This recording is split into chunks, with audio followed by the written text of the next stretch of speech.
It's a nearly $9 million project to purchase land and replace Fire Station 6 in Elkhart, but that proposed site is receiving pushback.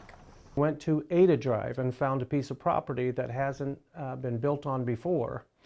But the unfortunate part about that is there has been contamination a half block away.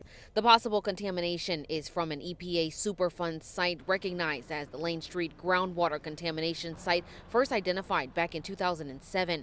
The northern boundary of the underwater plumb of contamination sits basically across the street from where the city proposes to build the new fire station. Henke says the city needs to investigate before spending over $800,000 to buy the land to be sure it's clear of contamination. If it's going to need remediation of any kind, the best hands to have it in is the city, because the city can apply for state and federal grants for cleanup. Why would you put a several $1 million structure on top of property that you're just not sure about? Henke adds the city needs to be sure they're protecting the health of their firefighters, but I also question the use of city water. If the ground is contaminated, it doesn't have value and needs to be remediated.